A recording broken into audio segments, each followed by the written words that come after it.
Before we get started, make sure to subscribe to the channel and like this video. That way, you'll always stay connected to our stories and never miss the next adventure. Kat was 3 hours into her 5th cup of coffee when the distress beacon pinged, and honestly, that should have been her first clue that the universe was about to ruin her week. She squinted at the readout on her console, one eye twitching from caffeine overload and the other from the flickering overhead light that she'd been meaning to fix for about 8 months now. The mud skipper groaned around her, metal creaking in that special way that said, "I'm held together by optimism and spite." And Kat groaned right back because that's what passed for communication between her and her ship these days. "Distress beacon," her ship's AI announced in that flat, disapproving tone it had adopted sometime around the 3rd year of deferred maintenance. "Outer drift, Sector 99 Delta. Origin, research vessel, Kainarii registration." Kat nearly snorted coffee through her nose. Kainari? Those murder cats need help? What? Did they run out of things to tear apart with their face hands? "Your cultural sensitivity is noted and disregarded," the AI replied. "Recommend ignoring beacon. Kinari vessels typically travel with military escort. Suspicious that one would be alone and in distress." "Yeah, well, suspicious is my middle name." It wasn't. It was actually Marie, but that was beside the point. Kat was already adjusting course, her fingers dancing across controls that were held together with actual, honest-to-God duct tape in places. Besides, maybe they'll pay us for the rescue. You know what pays our fuel bills? Money. You know what we don't have? Money. I know what we also don't have. Weapons. Shields that function above 30%. A medical bay that isn't a box of bandages and expired painkillers. "Your confidence in my life choices is inspiring," Kat muttered, but she was already committed. The thing about being a cargo hauler in the outer drift was that you took opportunities where you found them, even if those opportunities smelled fishy. Or, in this case, like 6-limbed apex predators who could probably rip through hull plating if they felt motivated enough. The debris field appeared on her view screen about 20 minutes later, and Kat's stomach did that special flip-flop that meant, "Oh, you've made a mistake." Chunks of what used to be a ship floated in the void, twisted metal catching starlight, scorch marks, impact damage. Whatever happened here, it hadn't been an accident. "Still think this is a good idea?" the AI asked, managing to sound smug despite having no actual mouth.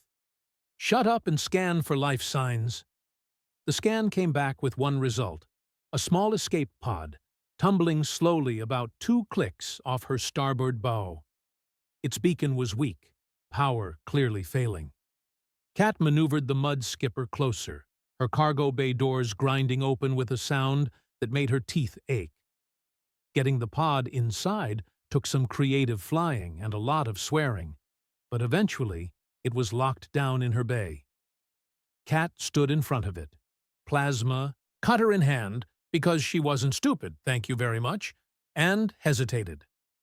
"Life signs," she called up to the AI. "Multiple, small, elevated heart rates, consistent with Kinari juvenile physiology." Kat blinked. "Wait, what? Juveniles? As in—" "Children, yes.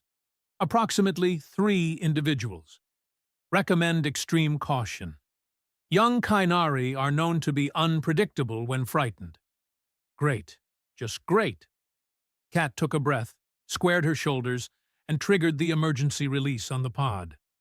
The hatch hissed open, steam venting into the cargo bay, and she raised her plasma cutter, ready for— 3 pairs of crystalline eyes stared at her from the darkness of the pod.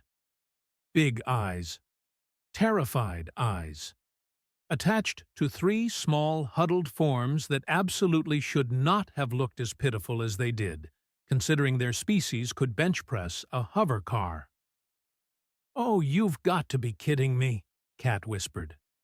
The largest of them, still only about the size of a full-grown retriever, positioned itself in front of the other two. Its fur was matted with something dark that might have been blood. All 6 of its limbs were trembling, but it managed a hiss that probably would have been threatening if its voice hadn't cracked halfway through. "Easy," Cat said, lowering the plasma cutter. "Easy, little guy. I'm not gonna hurt you." The cub's ears flattened against its skull. Behind it, the other two whimpered, and that sound, that small, scared sound, hit Cat right in the chest like a freight train. These weren't the apex predators from the scary stories. These were babies. Hurt, scared babies. Alone in a debris field because someone had blown their ship to pieces. "Okay," Cat said, mostly to herself. "Okay, we're doing this. We're definitely doing this, and it's definitely stupid, but we're doing it anyway." She holstered the plasma cutter and crouched down, making herself smaller. The cubs watched her with those huge, fractured crystal eyes that seemed to catch every bit of light in the bay. Up close, she could see the injuries. Burns on the smallest one's flank, a gash across the middle cub's shoulder, the eldest's left forelimb bent at an angle that made Cat's stomach turn. "Right," she said, keeping her voice soft. "So, anyone speak common? No? Cool, cool. We'll figure it out." The eldest cub's translator chip flickered to life with a weak chirp. "Danger," it managed, the words garbled and breaking up. "Raiders, coming back. Should run. Should. Hey, it's okay." Cat inched closer. "You're safe now. Well, safe-ish. The mud skipper's not much, but she's got thick walls and a jump drive that works most of the time. We'll get you somewhere with actual doctors and— Why are you looking at me like that?" All 3 cubs were staring at her now, their expressions cycling through confusion, fear, and something that might have been utter bewilderment. The middle one tilted its head so far to the side that Cat worried it might tip over.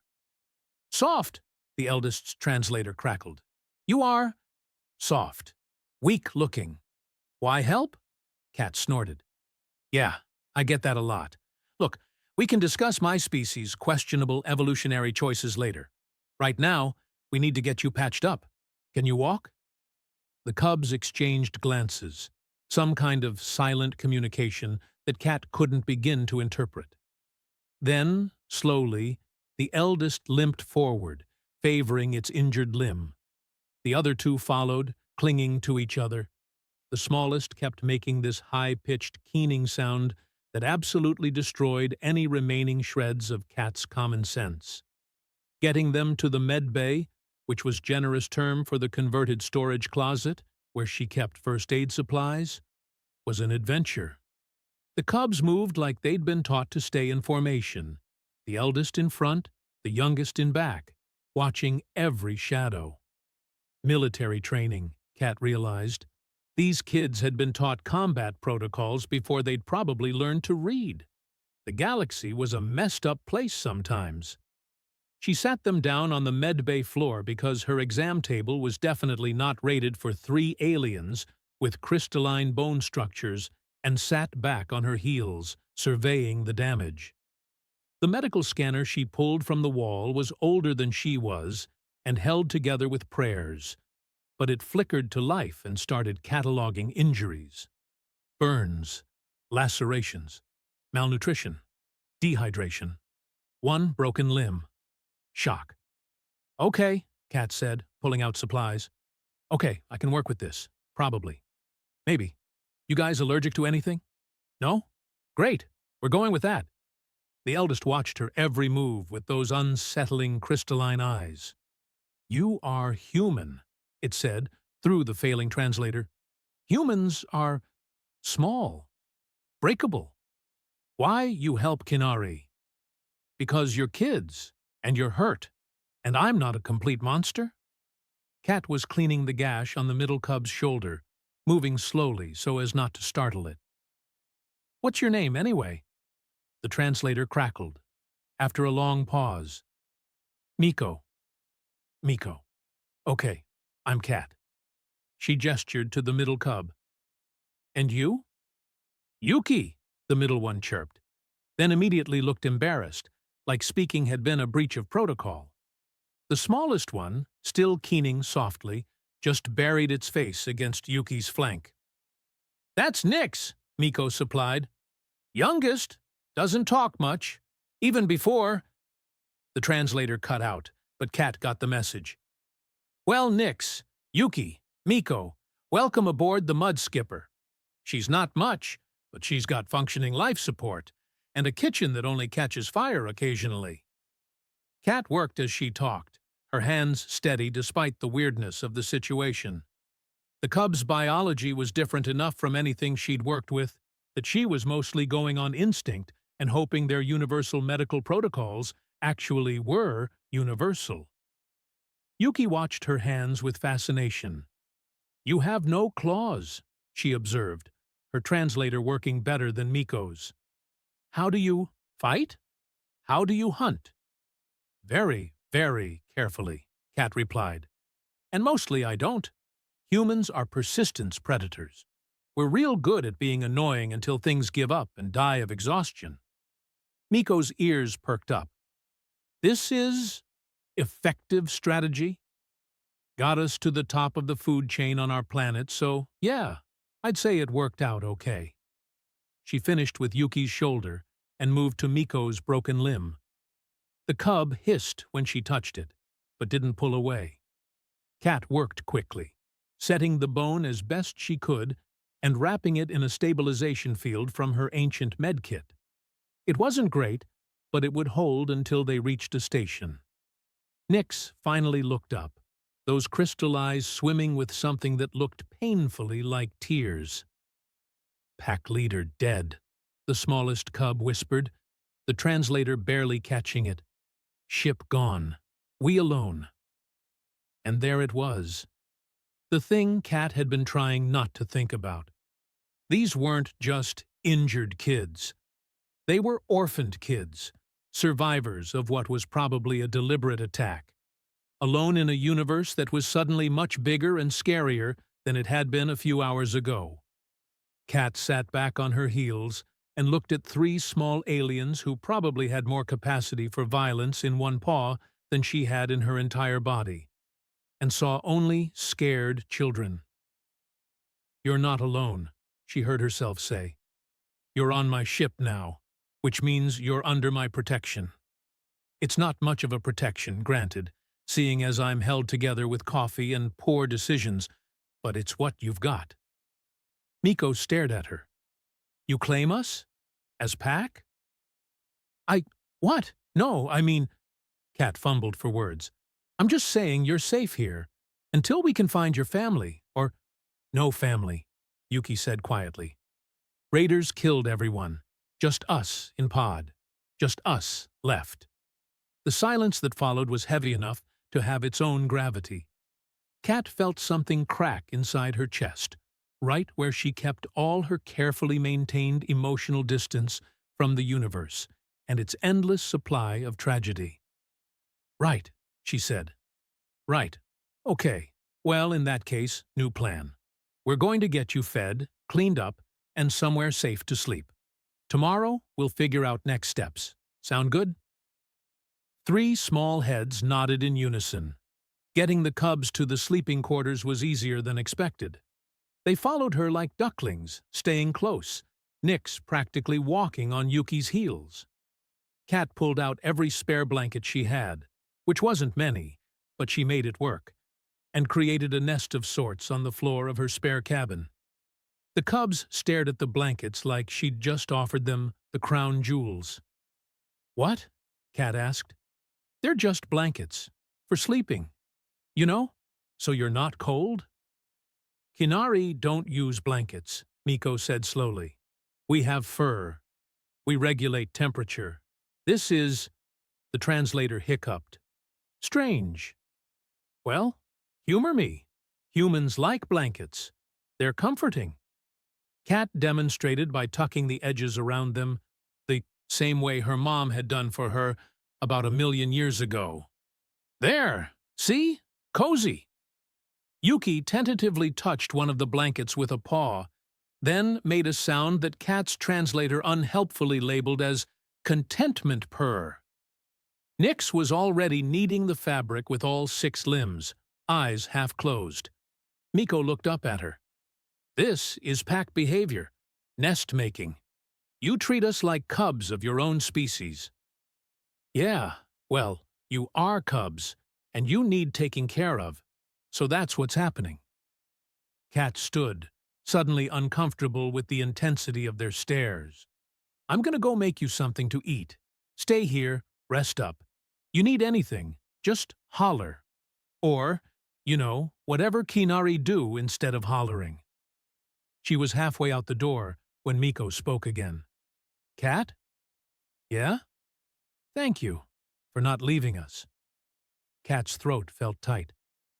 Don't mention it, kiddo. Get some sleep. Back in the galley, another generous term for what was basically a hot plate and a storage unit. Cat stared at her rations and tried to figure out what the hell Kainari cubs ate. The database was less than helpful, mostly just highlighting that adult Kainari were obligate carnivores with a preference for live prey. Right, because that's what I've got lying around, live prey. Totally. She settled on reconstituted protein packs, the kind that claimed to be universal nutrition and tasted like sadness with a side of regret, and heated them up to something approaching edible temperature. When she brought the bowls back to the cabin, she found all 3 cubs exactly where she'd left them, huddled in their blanket nest, watching the door like they'd been afraid she wouldn't come back. That crack in her chest widened a little more. Dinner, she announced, setting down the bowls. It's not great, but it's food. Eat up. They ate like they'd been starving, which they probably had been. Cat sat nearby, watching them, and tried not to think about what kind of person attacks a ship full of kids. Tried not to think about the debris field, the scorch marks, the way these 3 small lives had been tucked into an escape pod and sent out into the void like a desperate prayer. When they finished eating, Yuki looked up at her with those huge crystalline eyes. You stay? While we sleep? Cat started to say she had ship things to do, course corrections to make, a million tasks that needed handling, but the look on Yuki's face stopped her. Yeah, I can stay for a bit. She settled against the wall, and within minutes, all 3 cubs had migrated closer. Nyx ended up practically in her lap, purring that strange, rumbling purr. Yuki leaned against her side. Even Miko, trying so hard to be brave, had shifted close enough that his tail was touching her leg. Cat's AI chimed in through the comm. You're getting attached. Shut up, Cat whispered. They're apex predators, incredibly dangerous, even as juveniles. You're aware of this, yes? They're kids, scared kids who just lost everything. Cat stroked Nyx's head carefully, marveling at the softness of the fur between the bony ridges.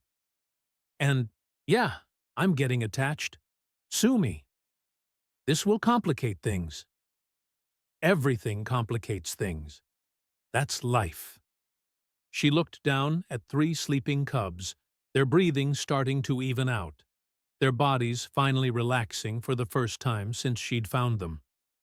At least these complications are cute. The AI made a sound that might have been a sigh.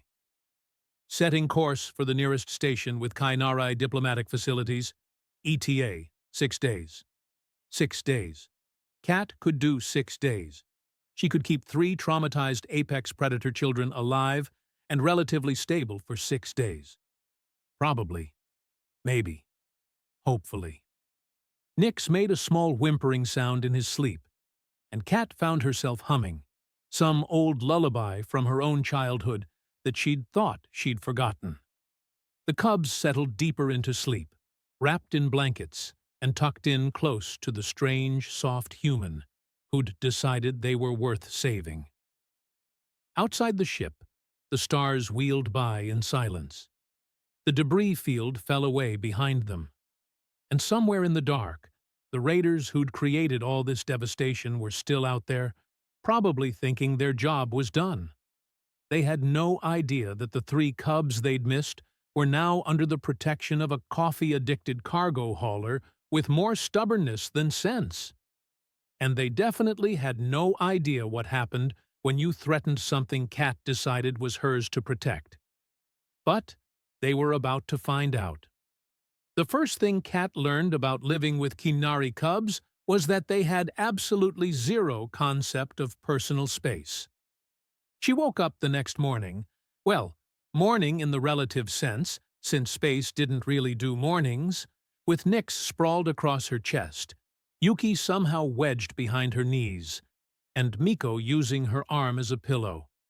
All 3 were purring in their sleep, a sound that vibrated through her entire skeleton and made her teeth rattle. "This is my life now," she muttered to the ceiling. "I'm a cat bed, a space cat bed." When the cubs finally woke up, chaos ensued. Nyx immediately started chewing on the corner of a blanket. Yuki wanted to investigate every single thing in the cabin, including the light fixtures she absolutely could not reach no matter how many of her 6 limbs she used. Miko tried to maintain some dignity, but kept forgetting about his injured limb and stumbling. Kat made breakfast, more protein packs, this time with some kind of supplement powder that the database promised was Kinari safe, and watched 3 alien children try to figure out human furniture. "Why is everything so tall?" Yuki complained, staring at a chair like it had personally offended her. "Because humans are tall?" Kat offered. "Well, taller than you guys anyway. You'll grow." "How big do humans get?" Miko asked, carefully settling on the floor instead. About this tall." Kat held her hand above her head. "Give or take." All 3 cubs looked at each other, then at her, then back at each other. Yuki's translator crackled with something that sounded suspiciously like giggling. "That's it?" she asked. "That's full-grown? Hey, we make up for it with ingenuity and spite." "What is spite?" Nyx asked, looking up from his blanket chewing. "You're looking at it, kiddo." The days started to develop a rhythm. Kat would check their injuries, make sure everyone was healing properly. The cubs would follow her around the ship like a tiny, 6-limbed parade. Nyx barely left her side, constantly underfoot in a way that nearly sent her tumbling down the main corridor twice. Yuki asked approximately 9,000 questions per hour. "Why do humans wear clothes? Don't you have fur? Why is your ship so noisy? Is it broken? What's coffee? Can I try coffee? Why not? What do you mean I'm too young?" Miko was quieter, more observational. He watched everything Kat did with those intense crystalline eyes, like he was cataloging information for later use. Sometimes she'd catch him staring at her hands. "What's up?" she asked on the 3rd day, catching him mid-stare. "Your hands are strange," he said carefully. "Flexible. Many small bones. No claws, but precise. You fix things with them." "Yeah, that's kind of our whole deal. Opposable thumbs and stubbornness." "We have claws," Miko said, extending one set to show her. They were retractable, wickedly sharp even on a cub. "For fighting, hunting. But we can't do—" He gestured at the control panel she'd been repairing. "Small things. Delicate things. Different species, different advantages." Kat ruffled the fur between his ears without thinking, then froze, worried she'd overstepped. But Miko just leaned into the touch, purring. Pack leaders do this, he said quietly. Grooming, comfort. You do many pack leader behaviors. I'm not your pack leader, Miko. I'm just keeping us safe, feeding us, teaching us, making nest space. Miko's eyes met hers. This is what pack leaders do. Kat didn't have an answer for that. That night, tucking them into their blanket nest, because yes, it had become a nightly ritual, and no, she wasn't emotionally compromised about it, Yuki asked the question Kat had been dreading. What happens when we reach the station? We find your people, Kat said. Get you somewhere safe. And you? Nix asked, his voice small. You come too? The crack in Kat's chest opened wide enough to swallow stars. We'll see, little guy. We'll see. The proximity alarm went off on day 5, and Kat knew immediately that their borrowed time had run out. She was in the galley, trying to convince Nix that chair legs were not appropriate chew toys, when the klaxon started blaring. All 3 cubs went rigid, ears flat, eyes wide. Miko was on his feet in an instant, despite his healing limb, positioning himself between Kat and the door. What is it? He demanded. Raiders? Kat's blood turned to ice. She pulled up the scanner on the nearest console, and, yeah, there it was. A ship matching the profile of the attack vessels from the debris field. They'd been tracking the escape pod's signature. Of course they had. Get to the sleeping quarters, Kat said, her voice remarkably calm considering her heart was trying to punch through her ribcage.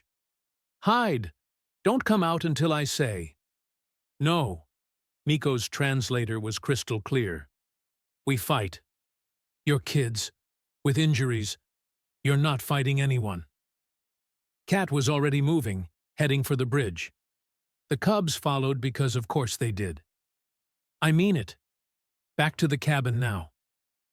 They want us, Yuki said, keeping pace with Kat's longer stride. They'll take us and hurt you.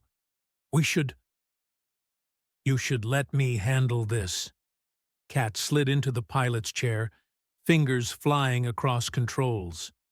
The mudskipper wasn't built for combat. She barely had shields, no weapons worth mentioning, and her jump drive needed another hour to charge. I'm going to stall them. Maybe they'll lose interest. Even as she said it, she knew it was garbage. Raiders who specialized in exotic acquisitions didn't lose interest in 3 young Kyanari. The cubs would fetch enough money on the black market to fund a small fleet. The comm crackled to life. Unknown vessel. This is Captain Garvin of the merchant ship Night Runner. We're responding to a distress beacon. Do you require assistance? Merchant ship. Right. And Kat was a ballerina. She keyed the comm. Negative, Night Runner. False alarm. Beacon malfunction. We're all good here. Funny thing, Garvan's voice oozed false friendliness. That beacon's signature matches an escape pod from a Kynari research vessel. You wouldn't happen to know anything about that, would you? Behind her, Nix whimpered. Kat reached back without looking and felt a small head press into her palm. Don't know what you're talking about, she said. Just a cargo hauler making a run. Nothing interesting here. Well, then you won't mind if we board. Quick inspection, just to be sure everything's above board. Kat's mind raced. She could refuse, but then they'd just blow a hole in her hull and take what they wanted. She could run, but they'd catch her before her jump drive charged. She could fight, but the mud skipper against a raider vessel was like bringing a butter knife to a sword fight. She could surrender the cubs and save herself. The thought lasted exactly half a second before she crushed it into dust. Tell you what, Kat said, buying time she didn't have. Why don't you come aboard? I'll make coffee. We can chat about your completely legitimate merchant business. There was a pause. Then Garvin laughed, a sound like gravel in a disposal unit. You've got spine, I'll give you that, Sure, let's chat. Docking in 5 minutes. And just so we're clear, any funny business, and my gunner turns your ship into modern art. Understood? Crystal, Kat said, and cut the V. Connection. She spun in her chair to face 3 cubs who looked ready to either fight or bolt. Okay, listen up. When they board, you 3 stay in the sleeping quarters. Lock the door. Don't make a sound. I'm going to… No. Miko moved closer, limping but determined. You can't fight them alone. You're soft and squishy, yeah, I know. But I'm also the adult here, which means I'm making the decisions. Kat stood, grabbed the plasma cutter from its mount.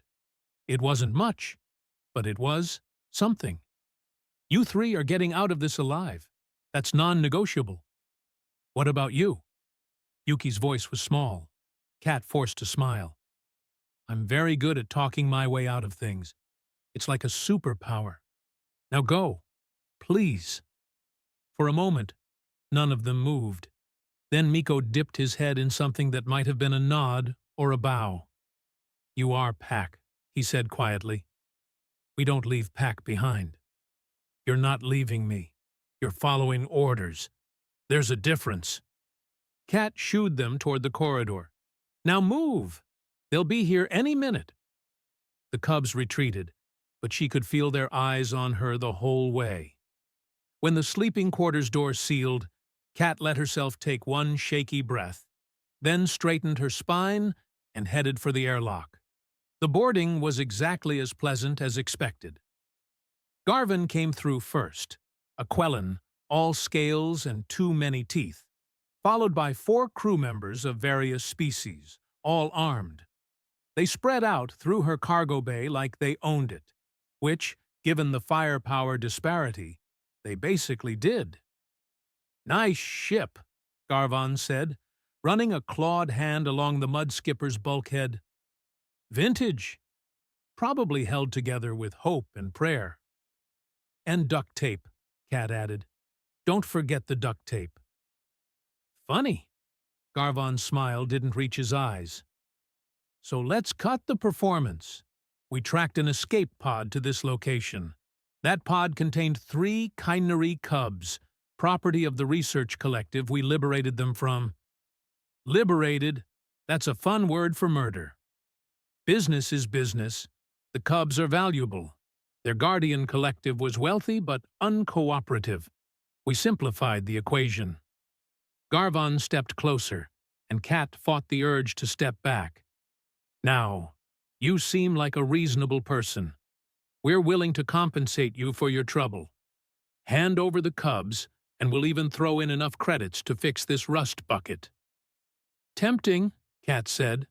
Her hand rested casually near the plasma cutter on her belt. But I'm going to have to decline. That's disappointing. Garvin gestured to his crew. Search the ship. Find those cubs. 2 crew members moved toward the corridor. Kat stepped into their path, hand now openly on her plasma cutter. I don't think so. Garvin laughed. You're going to fight? You? Against 5 armed raiders? With what? That little torch on your hip? If I have to. Yeah. You'll die? Probably. But you'll have to go through me to get to those kids. And I'm betting the fight will be loud.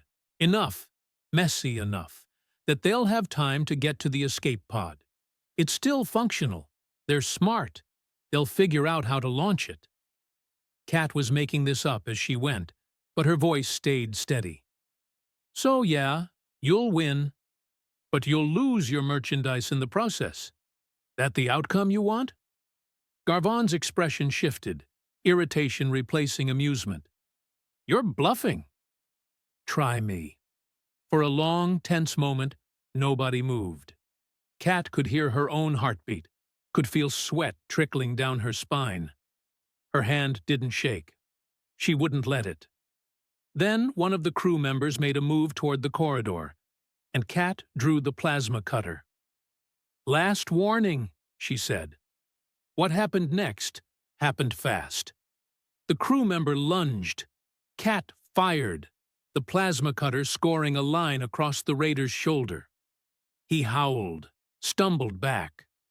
Garvin roared something in a language Cat didn't know. The other crew members raised their weapons, and the sleeping quarters door exploded open. 3 small forms burst into the corridor, moving with a speed and coordination that Cat hadn't seen before.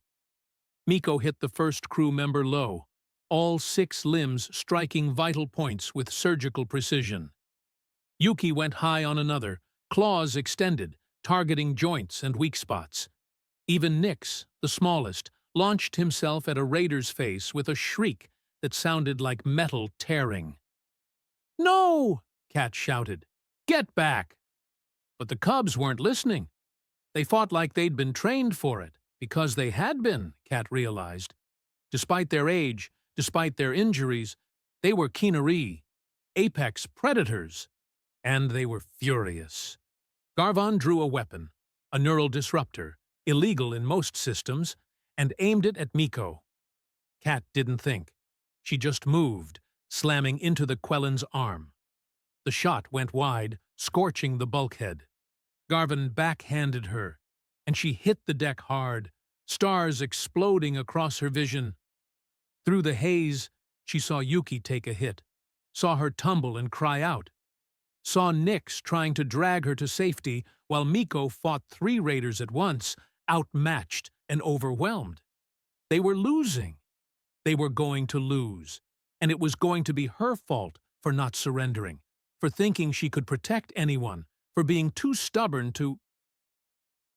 The cargo bay's emergency vent system had a manual override. Cat had noticed it when she'd first bought the mud skipper, had filed it away under potentially useful in the worst-case scenario. This qualified.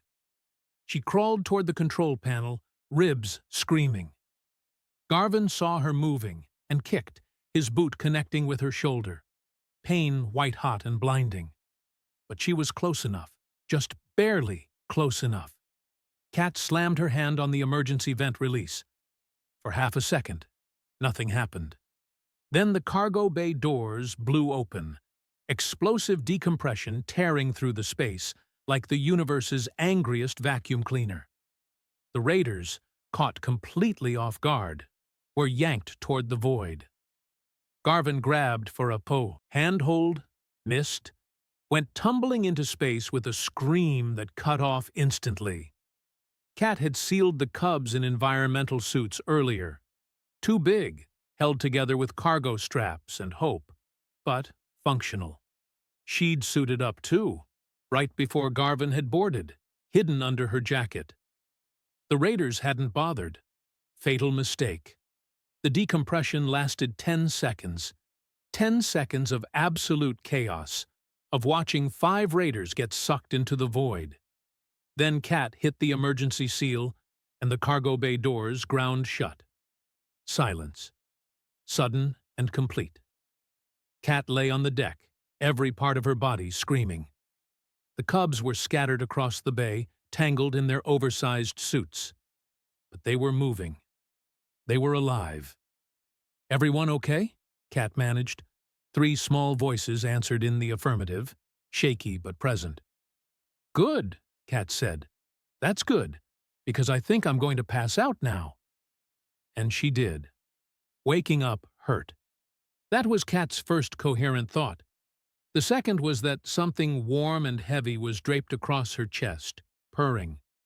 The third was that she appeared to be in a medical facility that was definitely not the mud skipper's converted storage closet.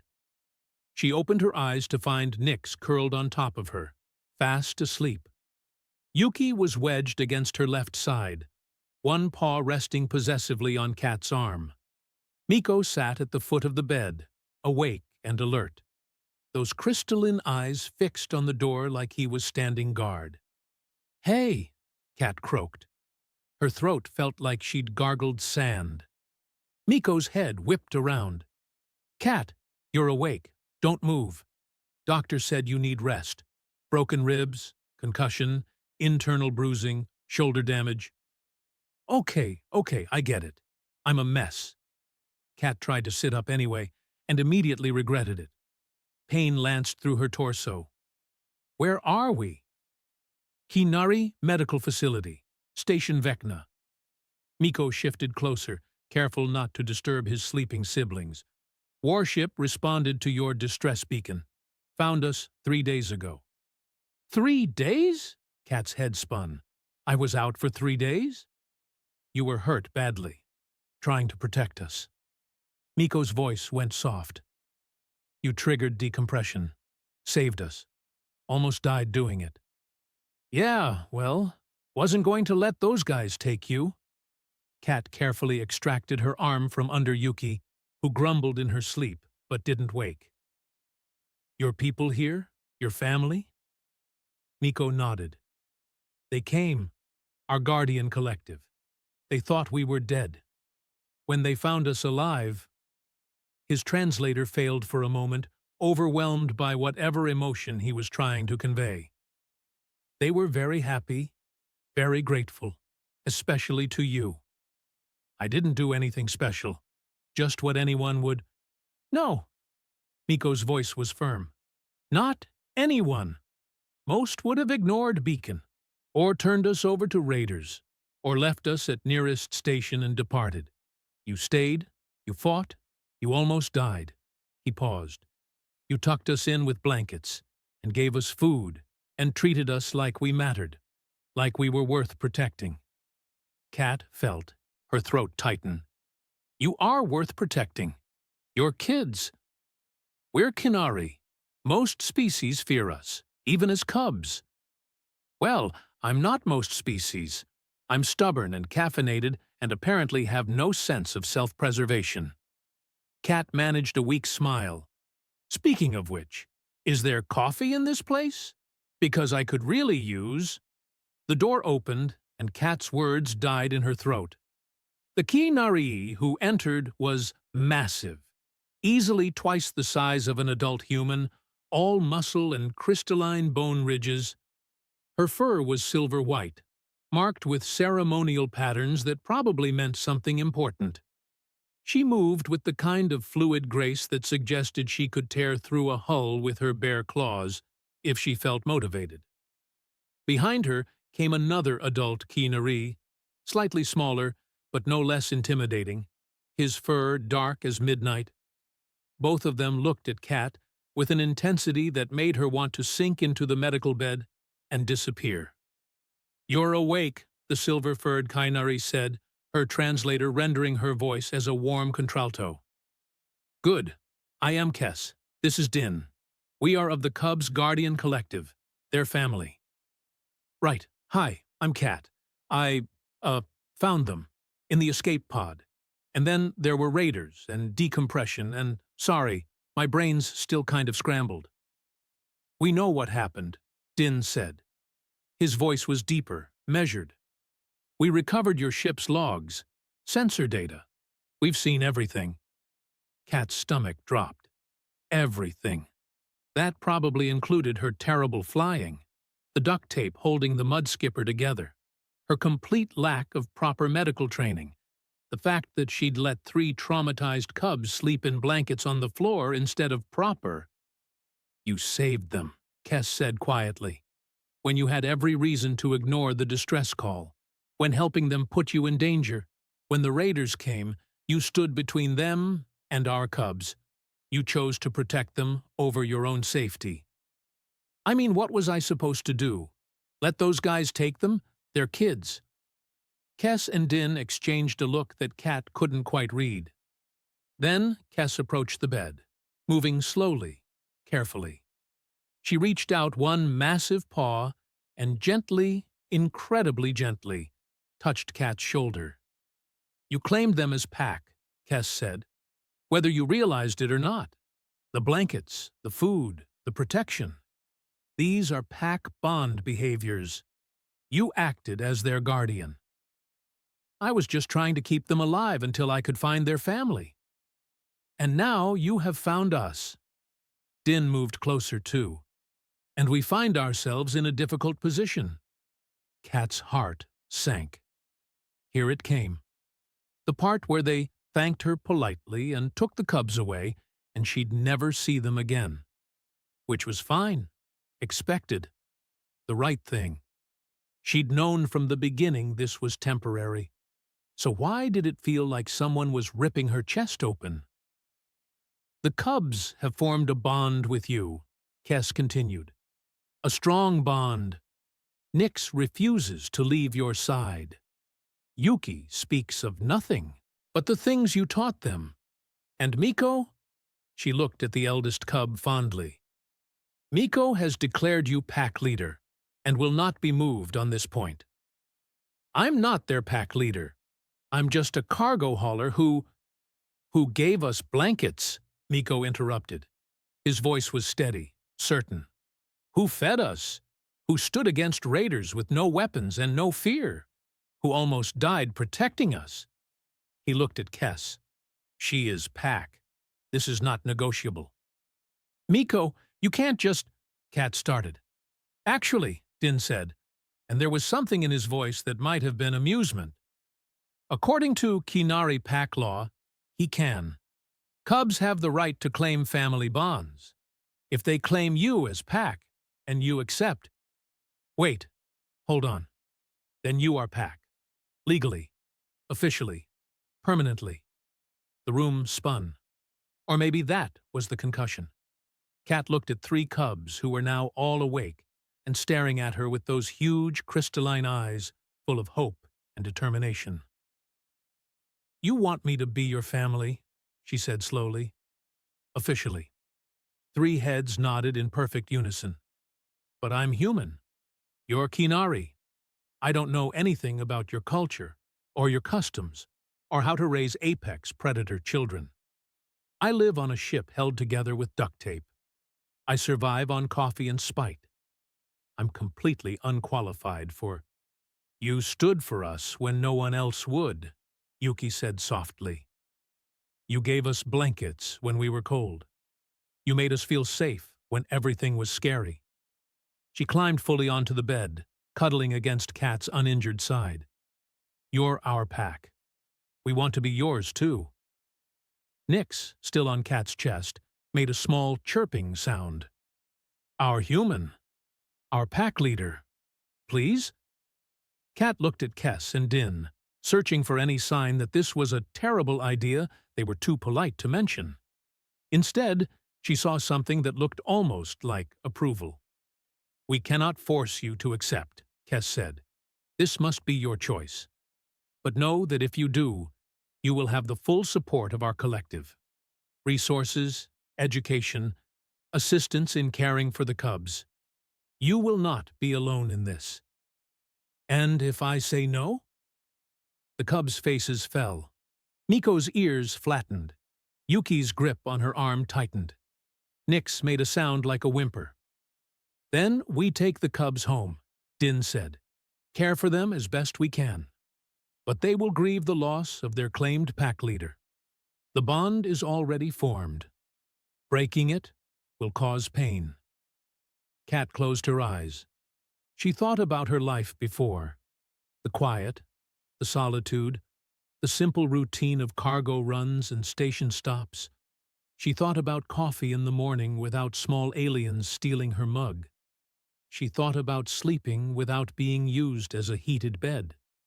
She thought about never again hearing Yuki's endless questions, or Nyx's contented purrs, or Miko's solemn observations. She thought about blankets and makeshift nests and 3 scared cubs who'd somehow decided she was worth trusting. This is insane, she said. You know that, right? This is completely insane. Yes, Miko agreed, but you said humans are good at being stubborn and persistent. This is similar, yes? Despite everything, the pain, the confusion, the absolute absurdity of the situation, Kat laughed. It hurt her ribs, but she laughed anyway. Yeah, kid. Yeah, it's similar. She opened her eyes and looked at each cub in turn. Okay, fine. I'm apparently a pack leader now. We're doing this. We're really doing this. The cubs erupted in a chorus of chirps and purrs, and happy sounds that Kat's translator couldn't begin to categorize. Nix buried his face in her chest. Yuki practically vibrated with joy. Miko's tail was doing something that might have been the Kinari equivalent of wagging. Kes pulled something from the pack she carried, a blanket woven in intricate patterns that shimmered in the light. This is a pack bond blanket, created when new family is claimed. We made it for you, hoping you would accept. She draped it over Kat and the cubs. It was warm, soft, and smelled like something Kat couldn't quite name, but that made her feel safe in a way she hadn't felt in years. You gave our cubs blankets when they needed comfort, Kes said. Now we give you one, because Pack takes care of Pack, always. Din stepped forward, placing one massive paw over Kat's free hand. Welcome to the family, Kat.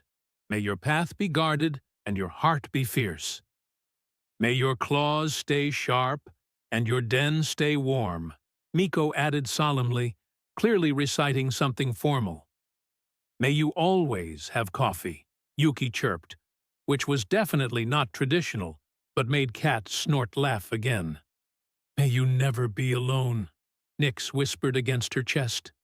Kat looked at the blanket covering her and 3 small aliens who'd decided she was worth loving.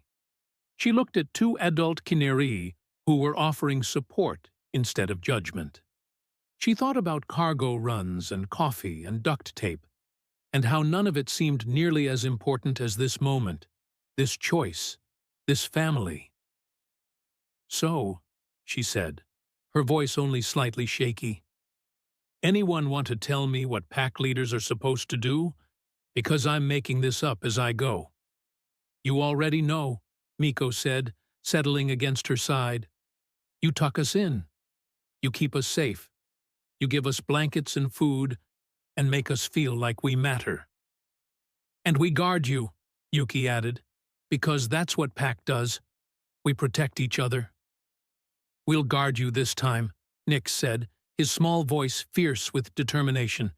You protected us. Now it's our turn. Kat felt something in her chest, that crack that had been widening since she'd first found 3 scared cubs in an escape pod, finally break open completely.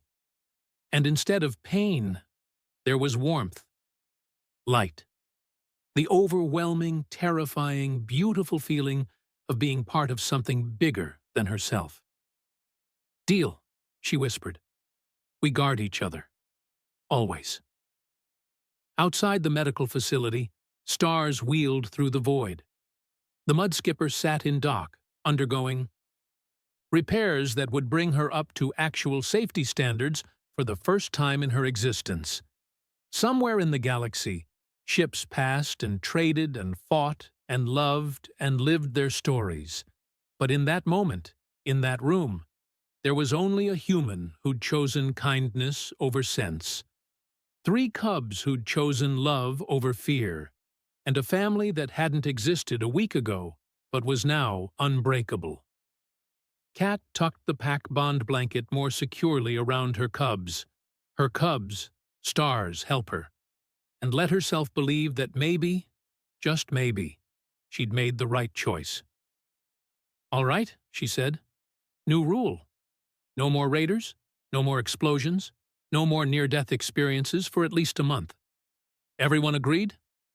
3 cubs looked at each other, then at her, then chorused. No promises.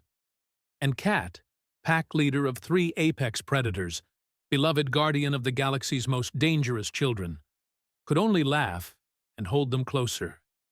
This was her life now. Coffee, duct tape, blankets, and family. She wouldn't have it any other way.